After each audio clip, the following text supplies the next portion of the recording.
Vamos lá. Estão por aqui, estão chegando. Opa!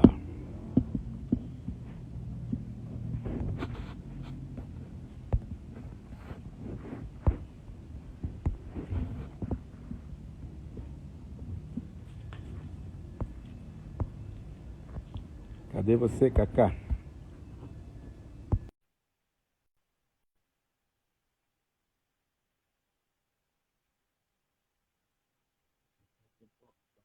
Uma coisa que tá mais e traz um pouco de situação. Alô! Oi, Cacá! Estamos aqui novamente, né? Oi, Ah, maravilha. entrei. Nossos amigos Oh, também estão chegando. estão chegando, que ótimo. Estão Que ótimo. chegando. Tá me ouvindo? Tá, né? Eu tô ouvindo bem você Tá legal. e, e aos poucos aqui tua imagem vai ficando mais nítida. Maravilha. Bom. Estou vendo a fumacinha da fogueira. Tá. Vou ajeitar aqui um pouco a nossa luz, que já escureceu por aqui também. Senhoras e senhores, amigos e amigas que estão chegando, há pouco momento atrás, eu e Daniel estávamos aqui no pé do fogo junto com vocês, e o Daniel tinha acabado de falar sobre o conceito mais abrangente de literatura, né? Um conceito que abrange não só a literatura como a ferramenta escrita, mas alarga mais assim, incluindo, né, a literatura também como no seu desdobramento, a expressão oral, os desenhos gráficos, né, o grafismo indígena. Outro dia eu estava conversando com a Julie, né, a Julie do Rico, que é uma estudiosa aí da literatura indígena, né, que o grafismo corporal de todos os povos, né, é uma escrita simbólica, arquetípica, profunda, né, que transmite mensagens poderosas, transmite poesias e transmite ensinamentos. E o Daniel alargou ainda mais aí o conceito de literatura. E na sequência nós iniciamos aqui uma conversa sobre o espaço político, né? E o Daniel estava falando, tinha iniciado a fala dele sobre essa questão da política. E para nós é importante, pessoal, pelo seguinte: nós, povos indígenas, não fomos só invadidos em nosso território físico, né? Nós fomos invadidos também nos nossos territórios imateriais. Nós fomos invadidos assim nos nossos territórios culturais, nos nossos territórios éticos, nos nossos territórios espirituais. E para fazer valer o justo e a equanimidade de respeito a esses territórios imateriais, não tem como não passar pelo espaço da política. E o Daniel estava justamente abordando esse tema quando nós revalidamos aqui, agora na live, para ter mais essa 1 hora de fala. Então, eu só estou dando a introdução aqui e passo para o Daniel para continuar essa fala. Vamos lá, Daniel. Muito bem, Cacá. É isso mesmo. Um bom resumo que você fez aí. Então, eu estava falando justamente que nós somos seres sociais, né? As nossas culturas nos ensinam da necessidade de nós fazermos uma interação que seja integradora daquilo que nos compõe enquanto pessoas, enquanto grupos, enquanto povos, enquanto culturas. E tudo isso tem muito a ver com a construção de uma realidade que seja ética, né? Uma vivência, uma vida que nos permita andar por esse mundo de uma forma muito tranquila, de cabeça erguida, sabendo que somos, de fato, pessoas que estão em constante interação com outras pessoas. Daí que a gente não pode se furtar. Isso eu queria lembrar para as pessoas, né? Nós não podemos nos furtar do fato de sermos seres políticos. E, por incrível que pareça, os povos indígenas têm nos ajudado, ou deveria ajudar a sociedade a compreender, que nas nossas relações, nas nossas interações sociais, na nossa vida comunitária, a gente tem que cuidar uns dos outros. E o olhar que os indígenas trazem é justamente o olhar necessário para que a gente se perceba parte do mundo que a gente vive, portanto responsáveis pela manutenção de uma vida que seja digna para todo mundo, para todos os seres, e não apenas para os seres humanos, mas para todos os seres vivos, para todos aqueles que interagem com a gente, essa nossa passagem por esse mundo que a gente vive. Então é fundamental a gente entender, a gente se entender parte do mundo, né? Não donos dele. E eu dizia que o capitalismo, ele justamente tem o capitalismo, né, o neoliberalismo, a sociedade ocidental como um todo, que é baseada na competição, né, e na destruição das pessoas, ela tem criado uma sociedade que, ao invés de fortalecer as pessoas, ela enfraquece. Ela enfraquece a nossa experiência de humanidade. Não apenas dos indígenas, não, de todo mundo. Porque ela acaba criando uma forma de vivermos que é uma forma competitiva. E essa maneira competitiva de existirmos, ela acaba nos tornando inimigos.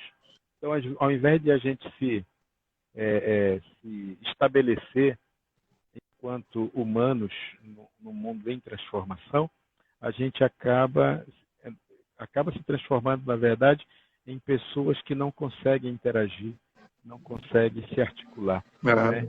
Aquilo tudo que você falava a meu respeito, ao nosso respeito, com relação à literatura, eu não fiz esforço nenhum, na verdade, porque isso está dentro de mim.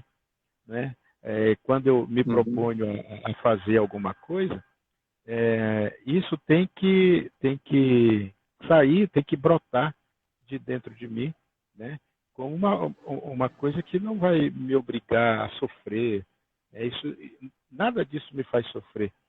Pelo contrário, isso só mostra que eu estou cumprindo aquilo que faz parte do meu eu, né? E do meu pertencimento a uma cultura, a um pertencimento a um povo.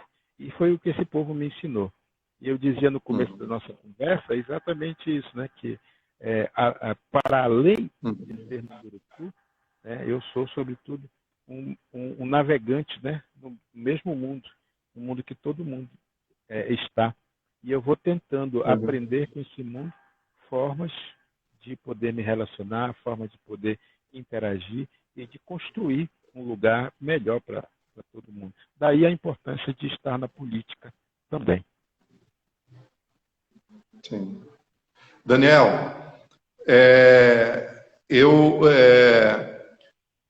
assim como você teve que se organizar e criar o UCA, né? Criar uma organização para que nós pudéssemos, vamos usar a linguagem daqui, né? Pudéssemos alargar assim as raízes do nosso propósito também dentro da sociedade. Eu fundei, junto com amigos extremamente importantes, o Instituto Arapoti, nos anos 90. E o principal projeto que a gente desenvolvia, Daniel, era um projeto chamado Oca Escola, onde... O que era o Oca Escola? A nossa sede ali no alto do morro, lá em Itapecerica da Serra, na Mata Atlântica, nós tínhamos um OPAM, uma OCA, e nós levávamos as escolas, os estudantes, os professores, para dentro dessa oca, acendíamos o fogo, e ali havia toda uma expressão, uma exposição, né, convidávamos parentes de vários povos, né, Cariris, Pataxó, Chavantes, e as crianças adoravam, e os professores adoravam, e através dessas rodas que nós usávamos como uma estratégia de falar sobre as nossas visões de mundo, né? Num determinado momento, circulavam a média de 2.000 pessoas por mês nesses encontros, naquela cidade. E num determinado momento, o prefeito da época lá chegou a proibir, e a Secretaria de Cultura local chegou a proibir as escolas públicas de subirem na nossa oca para ter esses encontros. E aí, quando eu fui reclamar na prefeitura, a palavra que eu ouvi foi o seguinte: se você quiser realmente conseguir alguma coisa aqui na cidade, você tem que ter um partido político, você tem que entrar na política. Eu falei, mas o que a gente faz é cultura, é transmissão cultural. Eu contei essa historinha porque foi a partir desse momento, em 2010, que eu, para continuar o nosso trabalho de transmissão de saberes nas escolas, eu entrei no Partido Verde.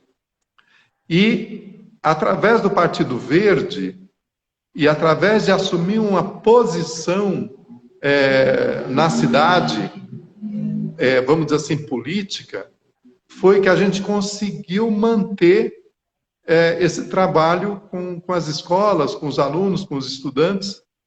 E em 2014, o Partido Verde, o Pena, o nosso grande amigo também, que desde os anos 80 tem também colaborado com a causa indígena pela associação à causa, ao também movimento ambiental, de repente me jogou para ser um candidato ao Senado por São Paulo. E eu, claro que eu não queria, mas eu acabei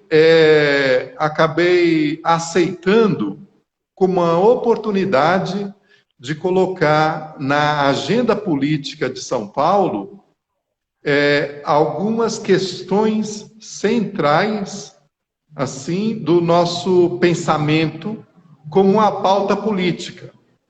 E eram 4 questões, como candidato ao Senado na época, eu coloquei.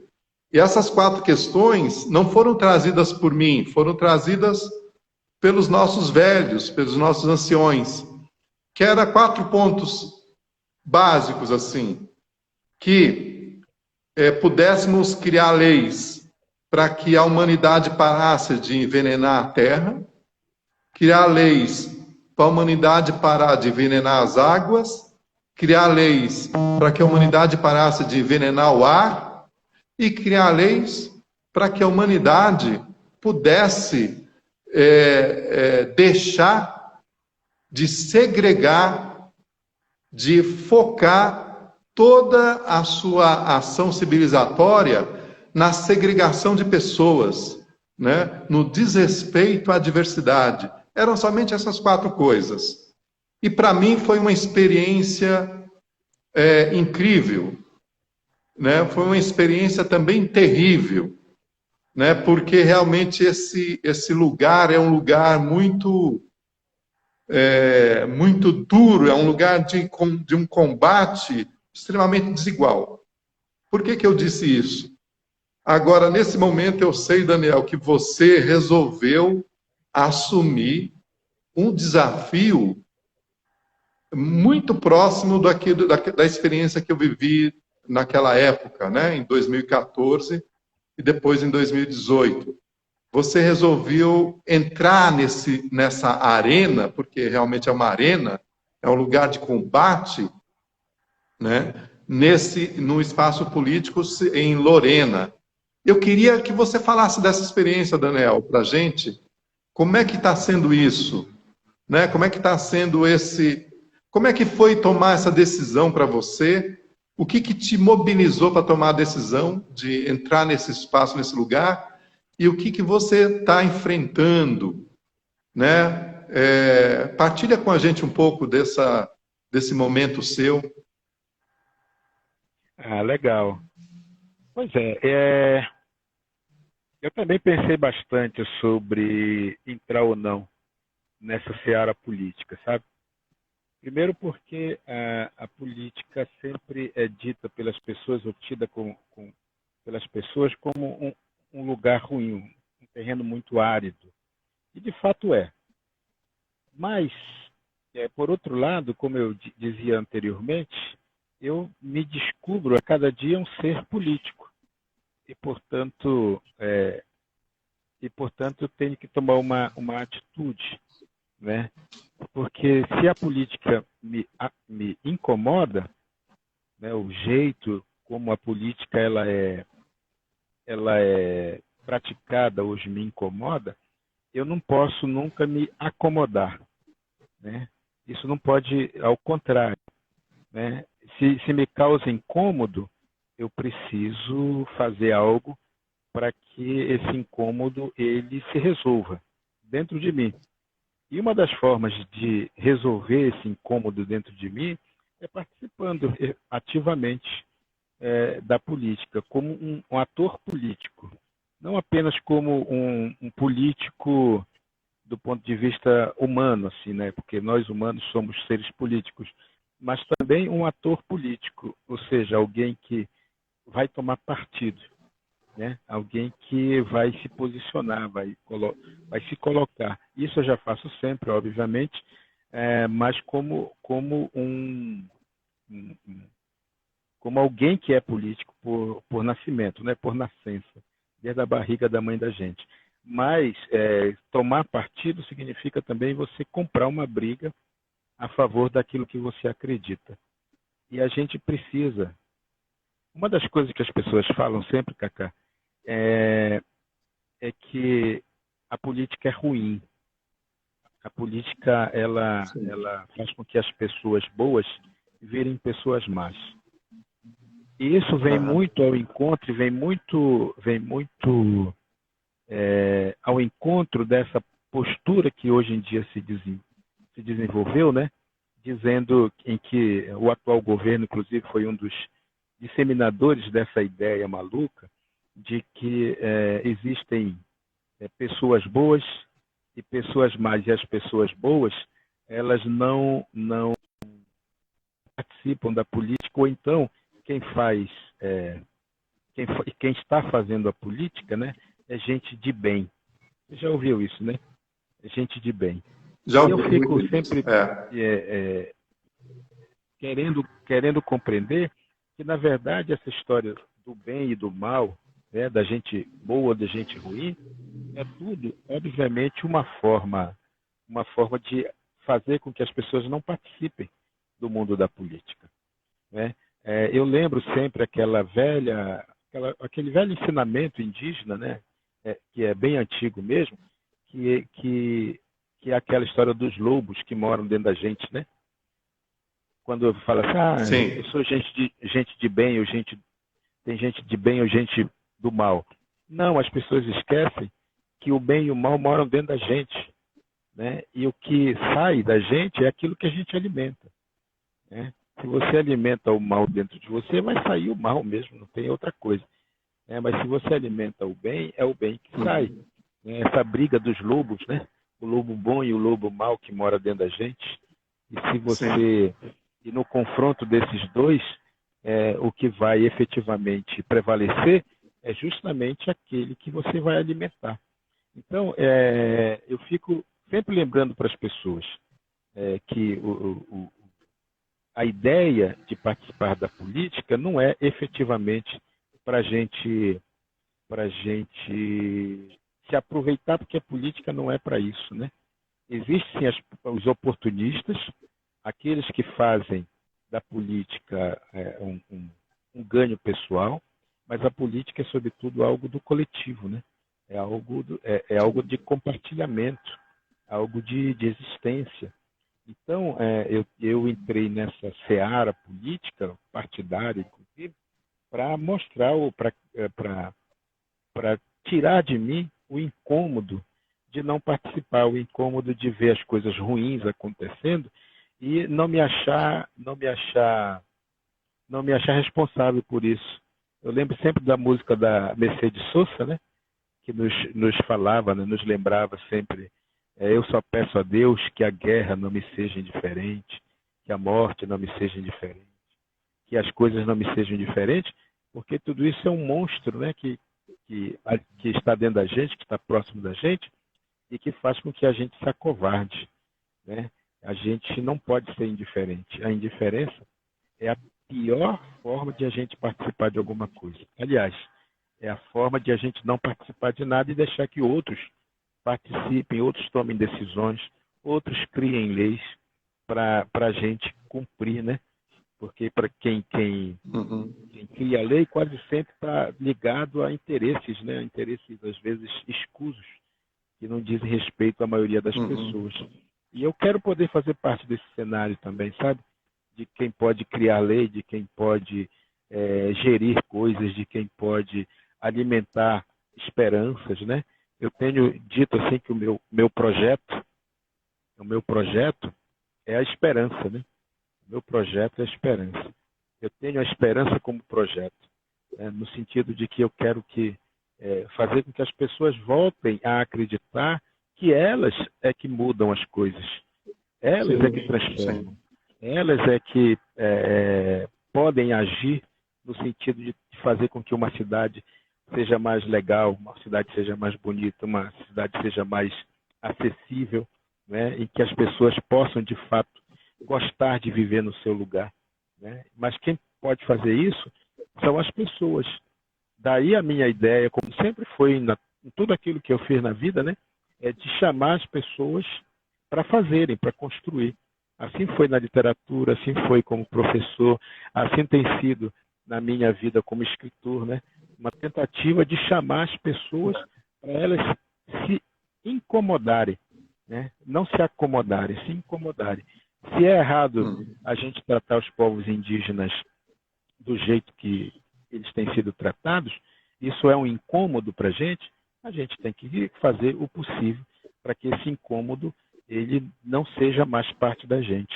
Então é um pouco isso. A minha entrada no mundo político, ela tem assim esse objetivo, né? Nada mais do que isso, né? Não tenho outras pretensões a não ser querer servir as pessoas, né? Querer servir a comunidade, querer me colocar como um servidor, né? Que é o que um político deve ser, né? Um servidor. Muito bem. Daniel, te ouvindo assim, e dentro desse ambiente, dentro desse lugar que você está enfrentando aí nesse momento assim em política, e trazendo o tema da esperança, ao mesmo tempo, para mim, é aquela imagem que me vem, novamente recorrendo à literatura, é a imagem de um Dom Quixote, né? Num campo de batalha, trazendo um sonho, né? E trazendo como grande lança, né? Como grande arma para materializar esse sonho, né? A esperança, né? E de minha parte aqui, ao te ouvir,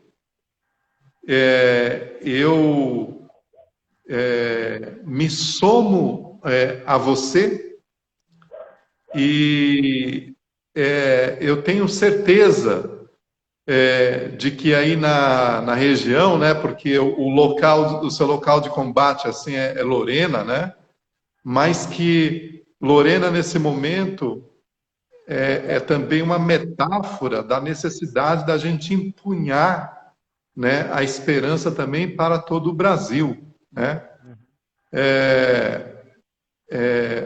A gente está passando por um momento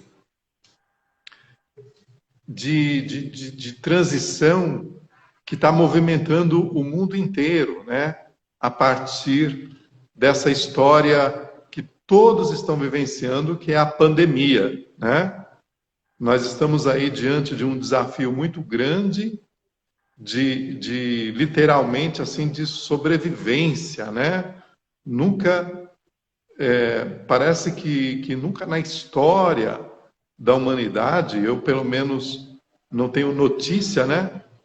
De um momento tão crucial que tenha mobilizado todas as nações para enfrentar algo que é invisível e ao mesmo tempo mortal, né? A gente está diante de uma pandemia, né?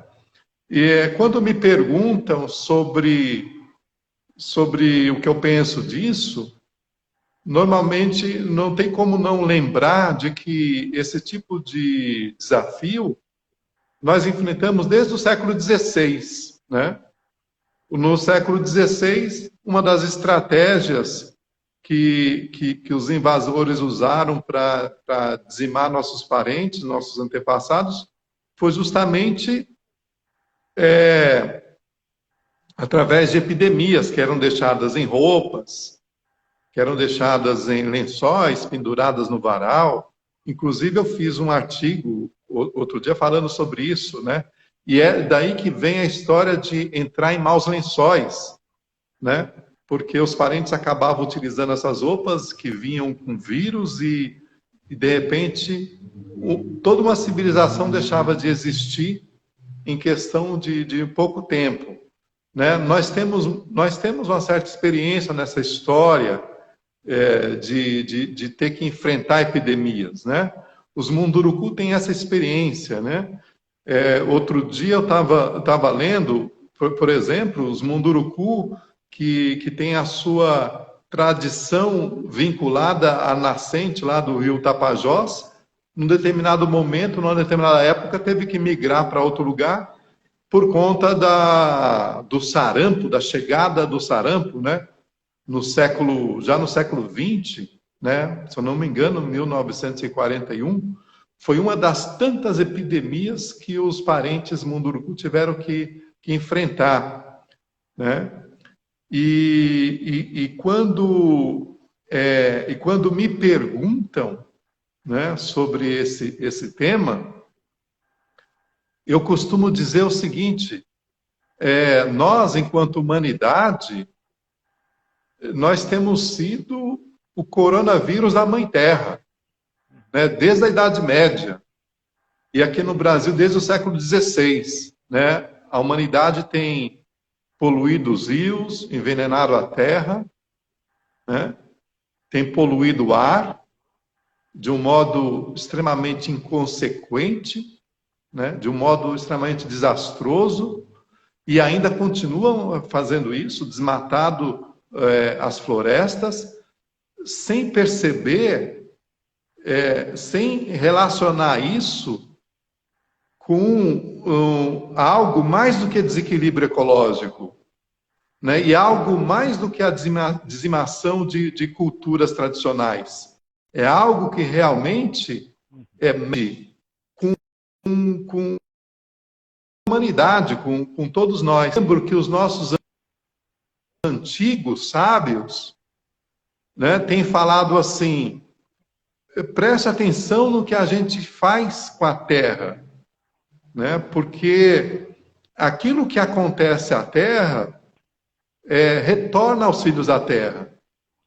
Se a gente trata a terra como algo extremamente desumano, né? Porque o que a gente faz com a Mãe Terra, a gente usufrui da terra de uma maneira. Quando eu falo nós, na verdade, assim, é claro que essa mentalidade é a mentalidade da sociedade fundada num sistema e num paradigma insustentável, né? De extorsão da terra, de envenenamento das nossas águas, do nosso ar, né? E nós estamos colhendo, né, aquilo que foi plantado aí desde essas épocas remotas, né? Uhum. E você veio trazer aí, através desse espaço político, a dimensão da esperança, né? Usando o espaço político, na verdade, para falar de esperança. E tanto você como eu, Daniel, e você até mais do que eu como educador, nós costumamos conversar muito com as crianças das cidades, né? Muito com as crianças das escolas, né? E a gente tem uma linha, né? Um espaço de relação com essas crianças, com essas gerações futuras. Então, eu queria que você desdobrasse essa fala de esperança nesse momento e dentro dessa situação pandêmica, né, que a gente está vivenciando, né, para mensurar essa esperança em conceitos, você como filósofo e como educador, e também em ações no final, depois desses conceitos, em ações que nós poderíamos juntos, nós, eu digo nós, uma civilização ancestral e uma civilização contemporânea, poderíamos realizar, que ações poderíamos realizar, olhando aí para as nossas crianças e olhando para as gerações futuras, né? Eu costumo dizer também que as culturas antigas, os nossos antigos sábios, nos falam que cada passo que nós damos aqui no presente, nós temos que olhar no que ele vai causar de impacto, pelo menos por 7 gerações, né? E eu sei que quando você traz essa lança, esse arco e essa flecha aí da esperança no mundo político, você está querendo dizer ir além do mundo político, né? Então, vamos falar sobre isso. Eu quero ouvir você, a tua filosofia sobre isso, né? O que você traz sobre isso daí? Uhum. Cacá, eu acho que não é muito diferente daquilo que você mesmo está, obviamente, já nos presenteando, né?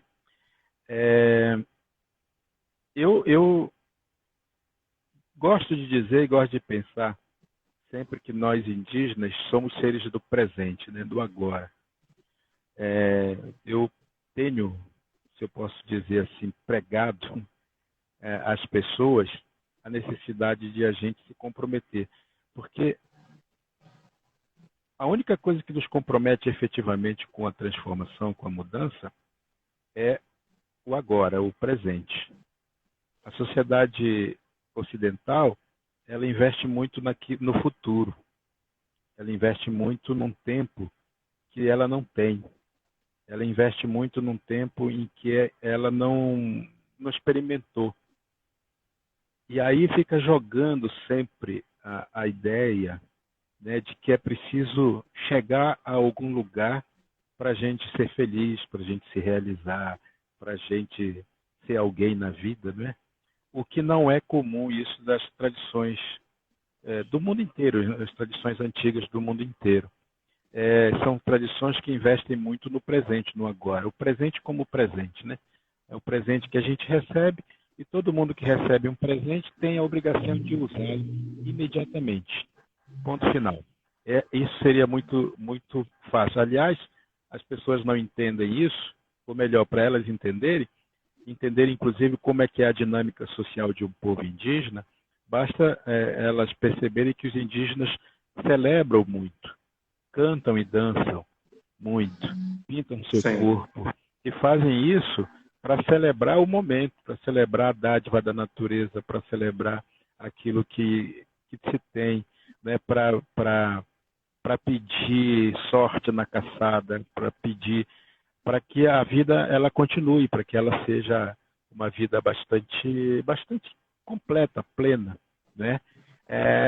Por isso a ideia de esperança para mim, às vezes, ela joga as pessoas para o futuro, ela joga as pessoas para frente, como se esperar fosse assim algo que nós precisássemos fazer, né? E eu gosto muito da fala do do Paulo Freire, né, que fala que não é esperança do verbo esperar, mas é esperança do verbo esperançar, né? A, a, a esperança do verbo esperar, ele nos acomoda, porque ele nos dá a impressão que um dia nós teremos alguma coisa. É E verdade. a esperança do verbo esperançar é aquela que nos coloca em ação, é aquela que nos incomoda, né? Novamente eu volto à ideia do incômodo, né? É aquilo que nos incomoda. Esperançar é estar incomodado com as coisas, né? E é nos colocar numa atitude de ação, uma atitude de mudança, de transformação. Então, quando eu penso no esperançar, né, eu penso exatamente na necessidade de nós vivermos o hoje, o agora. E o agora diz, fica em casa. O agora diz assim, para você se manter, para você manter a sua luta, para você manter a sua força, a sua energia, fica em casa. Fica em casa porque assim você vai se manter vivo. E aí você vai poder lutar, né? Ou seja, dentro dessa perspectiva, eu estou sempre muito antenado àquilo que se apresenta para mim, né? Aquilo que está ao meu redor, e procuro fazer disso um caminho possível de atuação. Como eu falei, esperança não é se acomodar. Esperança é se incomodar, né? É se incomodar e colocar o pé na estrada, né? E fazer com que as coisas aconteçam efetivamente. E não precisa fazer alarde, você não precisa colocar na mídia, você não precisa ficar falando para todo mundo que vai fazer. Basta fazer. Eu confesso para você, eu gosto muito da palavra esperança, mas eu acho que ela é também uma forma, ela coloca as pessoas um pouco no sentido de derrota, sabe? De derrota. Esperança, porque ela acomoda, às vezes, coloca as pessoas como se já tivesse feito o que devia ser, o que já deviam ter feito coisa parecida. Eu gosto mesmo da esperança como ação, né? E é nisso que eu coloco a esperança como projeto, justamente porque o projeto é aquilo que é uma flecha, né? É a flecha que a gente atira. Exatamente. Daniel, você falando,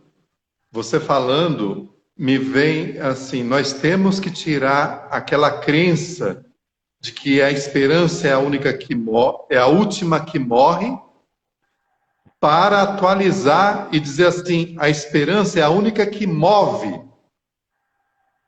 né? É a única coisa que nos move para gerar um presente mais potente, né? Me veio isso.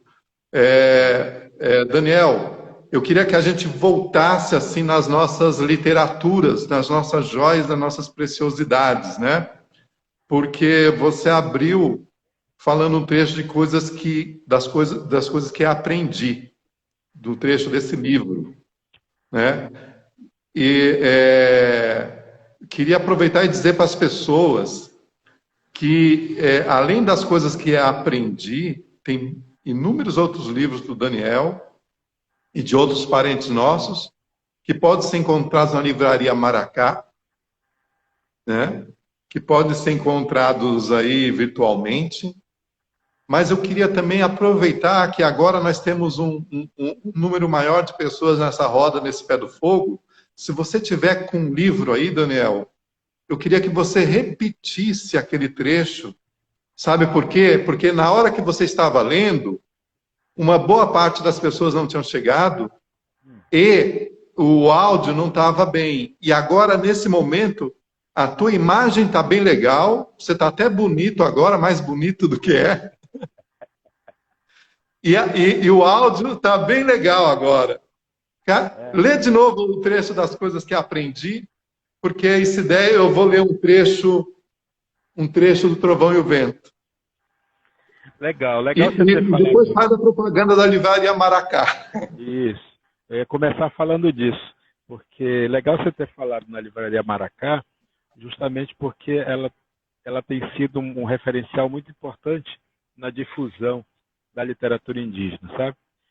Não apenas vendendo o livro, mas propondo coisas, propondo ações, apoiando iniciativas, né? Recentemente apoiou aí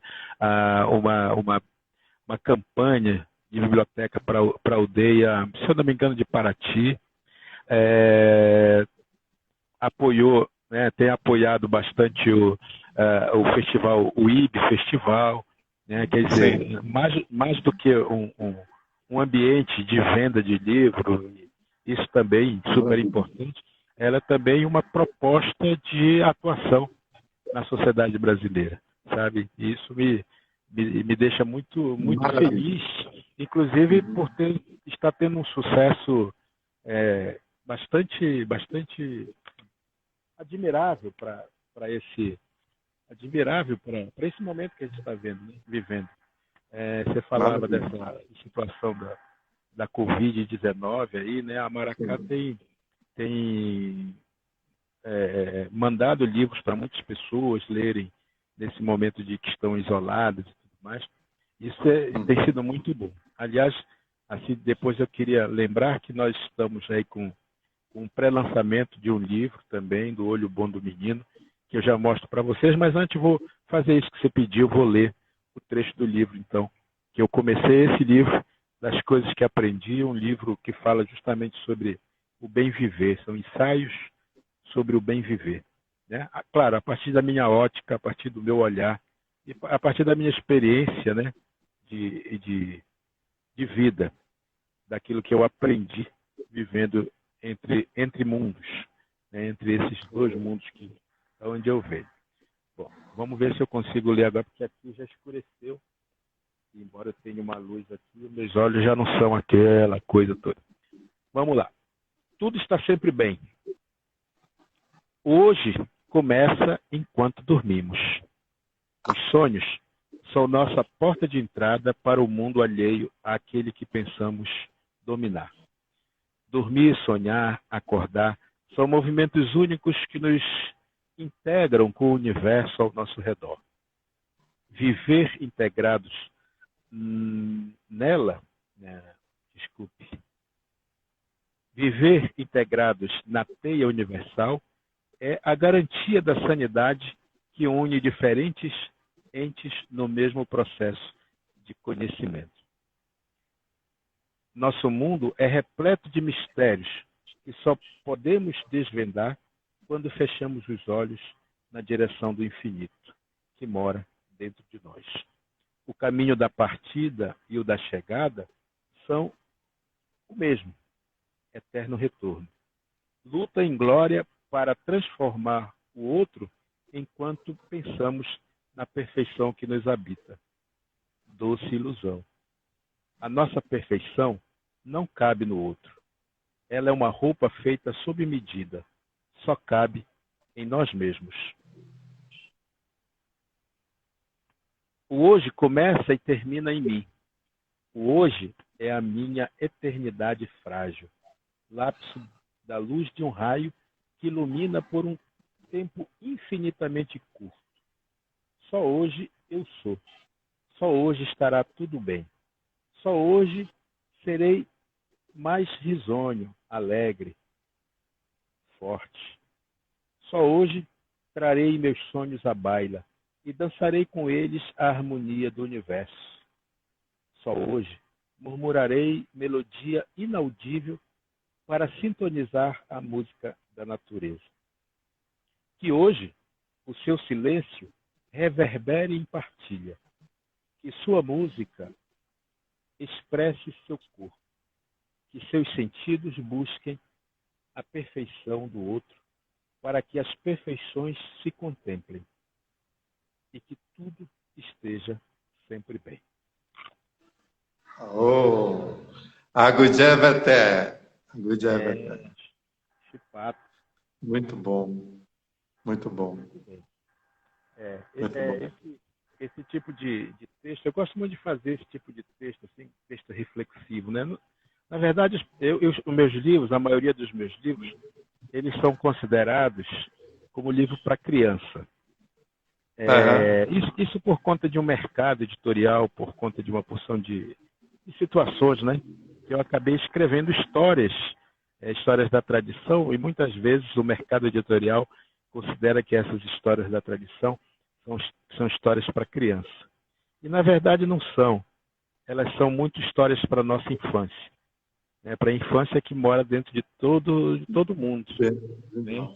Porque nós não podemos nunca mais ser crianças, mas a infância está dentro da gente e ela não sai, ela não deve sair, né? A infância, nesse sentido, significa a nossa capacidade de olhar para o mundo com alegria, com despojamento, sem preconceito, né? Se a gente alimenta a infância, a nossa infância, eternamente, a gente vai ser jovens felizes, a gente vai ser adultos realizados e a gente vai virar velhos sábios, né? Porque ao não esquecer essa infância dentro da gente, não a criança, a infância dentro da gente, a gente vai trazer, a gente nunca vai esquecer quem nós somos efetivamente, né?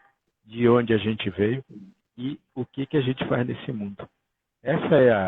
Por isso os meus livros, eles têm essa pegada, digamos, filosófica, né? Uma pegada mais reflexiva, para que atinja a criança que mora dentro de todo mundo, inclusive das crianças pequenas, né? Inclusive. Da infância dos adultos, da infância dos velhos, que, enfim, toque a alma das pessoas. Muito bem, muito bom. Grande parte, se não todos, né, mas grande parte dos nossos parentes, quando escrevem, acabam sendo catalogados, né, como literatura infantil, infanto-juvenil, né? Porque das primeiras coisas que são expressas quando a gente coloca são as histórias de origem, né? São as reflexões que têm uma força ética, né? De lapidação ética e de conexão espiritual muito grande, né? E eu tenho a impressão que isso é algo tão inusitado para a sociedade não indígena, tão fora dos seus afazeres diários, que são tensos, que eles olham assim e dizem assim, não, isso aí é coisa de criança, isso é coisa do mundo, né, do mundo infantil. Mas tudo bem, né? Como você, eu assino embaixo, né? Tudo bem que pelo menos seja transmitido para as crianças, né? E as crianças têm uma receptividade maravilhosa com esses escritos. Mas eu também tenho visto, Daniel, que os teus livros e os meus, os nossos parentes, eles têm curado justamente a criança interior de cada pessoa, né? As pessoas os adultos que nos procuram, e muitos daqueles que me procuram, falam muito de uma cura da criança ferida no coração delas, que os nossos livros provocam, né? E eu fico feliz, porque isso acaba sendo também um trabalho de cura, né? A literatura indígena também tem esse trabalho de cura. Eu queria tomar a liberdade de ler um trecho do Trovão e o Vento, de um fragmento que vai falar justamente sobre a origem, né? Sobre a origem, do ponto de vista da tradição tupi-guarani, sobre a origem de todas as origens, né? E diz o seguinte: havendo-se erguido da sabedoria contida em sua própria divindade e em virtude de sua própria sabedoria criadora, pariu a essência da palavra alma, que viria a expressar-se humana. Da sabedoria contida em sua própria divindade e em virtude de sua sabedoria criadora, criou o nosso Pai o fundamento da linguagem humana e fez com que se pronunciassem como parte de sua própria divindade.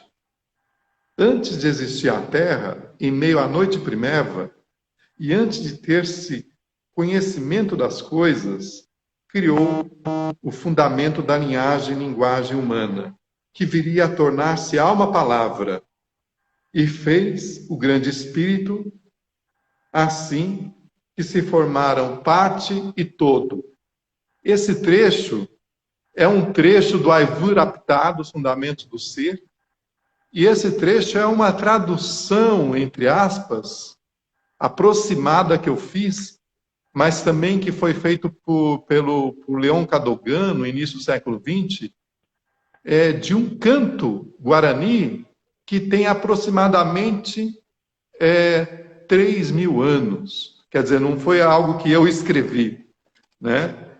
E é um trecho que fala que nós fomos criados assim, do coração de um divino mistério, e a essência que foi usada para criar nós, seres humanos, foi uma palavra, né? É algo muito próximo do que na tradição cristã se fala o verbo, né? O verbo criador, né? E é desde então que a tradição tupi diz que nós somos uma palavra feita de carne, feita de vento, feita de terra, feita de água, feita de fogo, que se modelou aí como um ente humano, mas nós somos essência um som, e eu gosto muito disso. Uma das coisas que eu mais admiro, que eu aprendi com os Guarani, foi justamente essa ideia verdade de que nós somos um som de pé, que nós somos uma entidade vibratória que se corporificou pela força e o poder desse mistério e da Mãe Terra, né?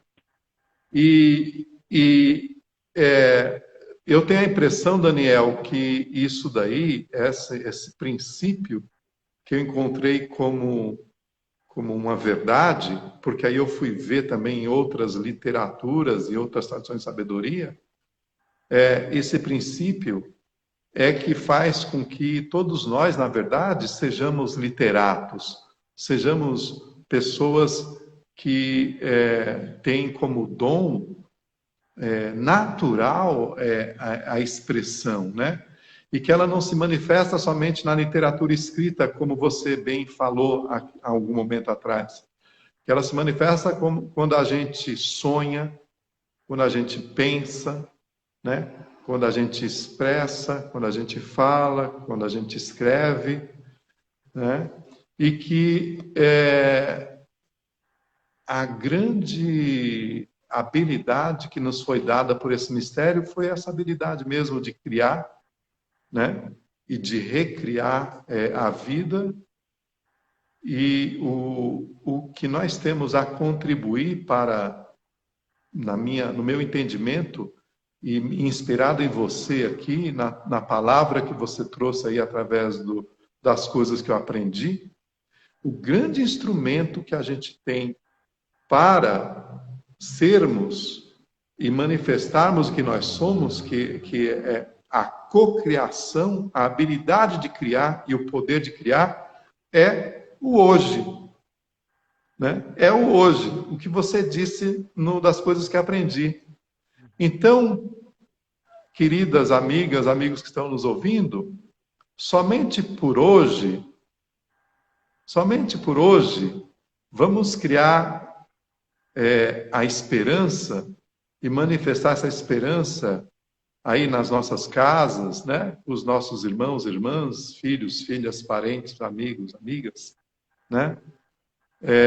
Vamos usar esse hoje, né? Vamos usar esse hoje com um poder maior que nós temos, que é o poder de criar a nossa realidade, que no Aivur Aptá é isso que a tradição tupi quer dizer. Nós temos o poder de gerar realidades. E nós usamos esse poder através da palavra, através do sonho, através do pensamento, né? E eu não sei quanto tempo nós temos, Daniel, né? Mas eu queria... eu queria utilizar esse pedaço de hoje que nós temos ainda para que você pudesse criar aqui, agora, aqui através da sua palavra, né, dentro das nossas casas e diante desse foguinho aí que você acendeu aqui assim, né, que nos inspirasse nesse momento aqui agora, com mais alguns fragmentos aí desses saberes que você registrou na tua obra. Legal, Cacá. Eu agradeço mesmo muito a oportunidade de ouvi-lo também. Você sabe que eu sou um admirador seu de muito tempo. O interessante é que a gente andou caminhos diferentes, né? A gente Sim. a gente começou junto, depois a gente andou caminhos diferentes, fomos para outros lados diferentes, você trabalhando com essa coisa da motivação interpessoal, né, essa coisa da espiritualidade indígena, e eu, do meu lado, para o lado da educação, né, da escola, da literatura, e agora, novamente, nosso caminho já fez assim, né, cada um fez seu caminho, e agora esses caminhos estão paralelos, estão de forma afunilada agora, né? E é muito bom poder ouvi-lo sempre, porque hoje, 30 anos atrás, quando a gente se encontrou, a gente era mais jovem, a gente tinha naturalmente alguns sonhos que eram muito pessoais e esses sonhos acabaram se realizando de uma forma ou de outra. E agora a gente já mais amadurecido pelo tempo, você com os seus cabelos brancos e eu ainda com as minhas dores de joelho, a gente se encontra, né? E para trocar justamente essas diferentes experiências, mas tendo a certeza de que, na verdade, elas são complementares, né? A educação esteve com você o tempo inteiro, assim como o meu desejo de alcançar meus voos espirituais também estiveram sempre comigo, né? E embora você estivesse, está dizendo que falta menos de 2 minutos para a gente acabar. Embora a gente estivesse fazendo esse caminho, a gente não se esqueceu um do outro, a gente se deu força, não é? Bom, para concluir, porque o tempo realmente está terminando, eu queria lembrar assim para as pessoas que nós estamos na Livraria Maracá fazendo uma super promoção com esse livro, O Olho Bom do Menino, o mais recente livro, publicado também pela minha editora, né, o editorial UCA Editorial. É um livro que não trata da temática indígena, mas é um livro de filosofia, praticamente, assim. Quem adquirir esse livro na Livraria Maracá vai receber um mimo especial, que é um pôster de uma das ilustrações do Maurício Negro. Grande Maurício Negro. E ele fez esse livro lindo, maravilhoso, e a pessoa que adquirir vai ganhar um pôster de um A3 grande, para poder fazer um quadro em casa. Vai ganhar também marcadores de livro, né, e vai receber em casa autografado. Isso tem um tempo limitado, tem um número X de exemplares também nessa promoção. Vai ganhar ele autografado e, mais importante, vai estar ajudando, porque parte da renda desse livro, da venda, a gente vai transformar em cestas básicas para distribuir para as pessoas mais necessitadas agora durante esse momento. Cacá, muito obrigado, viu? Vamos fazer outras lives dessas, outros encontros. Vai ser muito bonito. Você sabe que eu amo você, amo o seu trabalho e estamos juntos.